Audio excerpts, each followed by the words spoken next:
तो मैंने मना किया उनको। तो दूसरे दिन सुबह आडवाणी जी का फोन आया, कह रहे भाई तुम कल अटल जी को मना करके आ गए हो। मैं कहा हाँ, मुझे तो मालूम नहीं था मुझे क्यों बुलाया। और मुझे कहा नहीं नहीं, बोले आओ जरा बात करेंगे। तो मैं आडवाणी जी के घर गया। ये बोले सब लोगों ने कई दिनों से चर्चा चल रही थी और ये सबका मत बना है, केशु भाई का मत बना है कि भाई नरेंद्र भाई को भेजिए, इसलिए आपको जाना है। तो फिर मैंने अटल जी को फ़ोन किया। मैं कहा अटल जी मैं आता हूँ। मैं कहा अटल सॉरी, मैंने कल मेरा तरीका ठीक नहीं होगा, जो पार्टी करेगी मैं कहेगी मैं करूँगा। मैं माफ़ी के साथ ये सवाल पूछ रहा हूँ क्योंकि आपका कभी निजी भाव बहुत बाहर नहीं आता, लेकिन क्या ये चीज़ आपके बैक ऑफ द माइंड चल रही है सर, जो आप लोगों से शायद नहीं बोलते होंगे, कि 2002 के बाद ये पहला चुनाव है जो आप जीतेंगे, पब्लिक का समर्थन होगा, सब कुछ होगा, लेकिन आपकी माँ नहीं होगी। आप हर चुनाव के बाद उनका पैर छूने जाते थे। ऐसा है कि मैं तो कभी उसमें राजनीति में था नहीं। अचानक मुझे संगठन का काम करता अटल जी का फ़ोन आया कि विराट को आओ, काम है। तो मैं अटल जी के पास आया। तो कहा भाई तुम्हें गुजरात जाना है। मैं कहा क्यों? मैंने कहा मैं अभी यहाँ इतने सारा देश भर का काम देखता हूँ, अब फिर मुझे गुजरात क्यों कैसे आप डाल रहे हो? मैंने पार्टी का काम कर ही रहा हूँ मैं, और उसमें गुजरात का भी कभी कभी जाके देख लेता हूँ।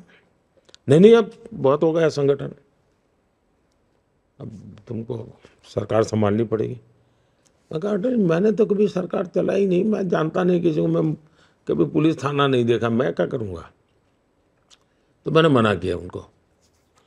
तो दूसरे दिन सुबह आडवाणी जी का फ़ोन आया, कह रहे भाई तुम कल अटल जी को मना करके आ गए हो। मैं कहा हाँ, मुझे तो मालूम नहीं था मुझे क्यों बुलाया। और मुझे कहा नहीं नहीं, बोले आओ जरा बात करेंगे। तो मैं आडवाणी जी के घर गया। ये बोले सब लोगों ने कई दिनों से चर्चा चल रही थी और ये सबका मत बना है, केशु भाई का मत बना है कि भाई नरेंद्र भाई को भेजिए, इसलिए आपको जाना है। तो फिर मैंने अटल जी को फ़ोन किया। मैं कहा अटल जी मैं आता हूँ। मैं कहा अटल सॉरी, मैंने कल मेरा तरीका ठीक नहीं होगा, जो पार्टी करेगी मैं कहेगी मैं करूँगा। तो फिर मैं गुजरात गया। तो पहले मैं मेरी माँ से मिलने गया और माँ से मैंने कहा कि माँ मैं तो सोचा भी नहीं था, मेरी तो दुनिया अलग थी, अब मुझे वापस मैं आ रहा हूँ गुजरात। अच्छा, बोले तुम गुजरात आओगे, चलो अच्छा है। उनकी खुशी यही थी के पास नजदीक। और तो उन्होंने मुझे दो बातें कही, देख भाई गरीब की चिंता करना, और दूसरा वो गुजराती में रिश्वत को लांच शब्द है, कभी लांच मत लेना। शायद उस दिन के टाइम्स ऑफ इंडिया में रिपोर्टेड भी है। तो मेरा तब से फिर एक बार नाता जोड़ा। वैसे तो मैं बड़ा कट ऑफ था, कहीं बाहर ही रहता था। फिर मैं जब नामांकन करने गया पहली बार, तो मैंने कहा चलो भाई माँ के पैर छू करके जाते हैं। तो मैं मेरे भाई के घर गया, माँ ने मुझे गुड़ खिलाया। तब से लेकर के मैं जितने नामांकन किए हैं, सब नामांकन के पहले मैं माँ के पैर छूने गया और नामांकन कर गया, और गुड़ देती थी। ये पहला मेरी जिंदगी का चुनाव है जब मैं माँ के पैर छुए बिना जाऊंगा। लेकिन मेरे में एक भाव भी आता है कि आज 140 करोड़ देश की करोड़ों माताएं हैं, उन्होंने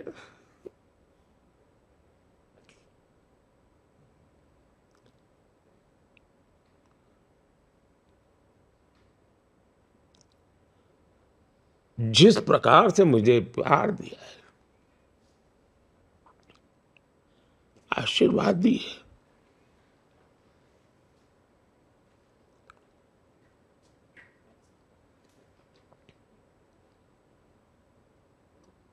उन्हीं का स्मरण करके और फिर माँ गंगा तो है ही है, गंगा माँ। माँ गंगा तो है ही है।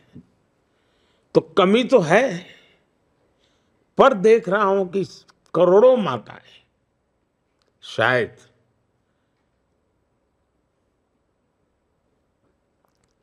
भावात्मक रूप से मुझे हमेशा शक्ति देती रहेगी और देती रही है। शायद आज जो लोग ये इंटरव्यू देखेंगे उन्होंने इतना भावुक होते हुए शायद आपको कभी नहीं देखा होगा, तभी शायद तानाशाह कहते हैं। आपके सामने माँ का जो भाव मैं देख रही हूँ, मैं भी एक माँ हूँ, मैं समझ रही हूँ कि ये भाव क्या होता है। शायद लोग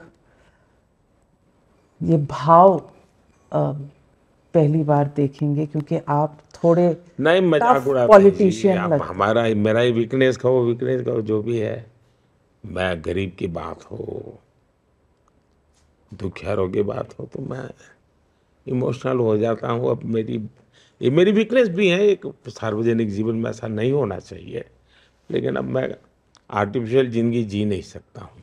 प्रधानमंत्री जी, आप माँओं की बात कर रहे थे कि करोड़ों माएँ आपके साथ हैं। मैं आपको बताऊं, कई करोड़ पिता भी आपके साथ हैं। एक पिता का मैं आपको अनुभव बताता हूं। मेरे सामने किसी व्यक्ति को मैंने ये कहते हुए सुना, अपने बच्चे जिनके बाहर काम कर रहे थे, कि वापस आओ, तुम्हारा वोट यहाँ है, और अगर अपना पितृ ऋण चुकाना चाहते हो तो नरेंद्र मोदी को वोट देके जाओ। ऐसे है जी। मैं बताता हूँ, मैं माँ शब्द बोलता हूँ, मतलब मेरे मन में एक समग्र संसार है, उसमें बच्चे भी हैं जी, छोटी छोटी बेटियां हैं, पर माँ स्वरूप मैं बोल रहा हूँ ये। तो मैं माँ कहते कोई एक बायोलॉजिकल चर्चा मेरी नहीं है, मेरा एक पूरा बड़ा भाव है लोगों की तरह। प्रधानमंत्री जी, लेकिन मैं दिमाग में एक सवाल आता है कि आप हर बार जब चुनावी रैली में जाते हैं, आप कहते हैं कि भारत मेरे तीसरे टर्म में 3 नंबर की इकोनॉमी बनेगा। आप देश को आगे ले जाने की बात कर रहे हैं, आप एक ग्रोथ ट्रैजेक्टरी पे डालने की बात कर रहे हैं। आपको नहीं लगता कि एक इकोसिस्टम होगा जो ये भारत की बढ़ोतरी को रोकने की कोशिश करेगा, सिर्फ देश में नहीं बाहर भी? और इनमें कुछ लिंक नजर आता है कुछ? मुझे लगता है कि ये विरोध और ये जो तीव्रता है, इसकी उम्र 4 जून तक है। 4 जून के बाद न उनकी हैसियत होगी, न उनका हौसला होगा। सिर्फ और सिर्फ मेरे देश की ताकत होगी, मेरे देश का सामर्थ्य होगा, मेरे देश के लोकतंत्र का सामर्थ्य होगा, मेरे देश के 140 करोड़ नागरिकों का सामर्थ्य होगा, और दुनिया भारत के लोकतांत्रिक सामर्थ्य को नए सिरे से देखना शुरू करेगी। और ये जो भी है, मैं देख रहा हूँ, पूरी दुनिया भारत के चुनाव को इन्फ्लुएंस करने के लिए कोशिश कर रही है, जो कि उनको नहीं करना चाहिए। ये वो अपना ओपिनियन नहीं दे रहे हैं, अपना कमेंट नहीं कर रहे हैं, वो इन्फ्लुएंस कर रहे हैं। लेकिन भारत में इन्फ्लुएंस नहीं कर पाएंगे। भारत के लोगों के बहुत सी अंदरूनी जो शक्ति होती है वो बड़ी ज़बरदस्त होती है। वो आपातकाल के चुनाव के बाद देश ने देख लिया है कि भारत का गरीब के मगर आदमी में भी लोकतंत्र, स्वतंत्रता, ये आदर्श क्या होते हैं उसने दिखाया है, और इसलिए इसमें तो वो कुछ कर नहीं पाएंगे। मुझे पक्का विश्वास है कि जब दीपक बूझने को होता है ना, तो लौ फटफड़ाती है। फटफटाती है, तो ये वो फटफटाहट है। अब उनको अंधेरे में जाना ही जाना है जी।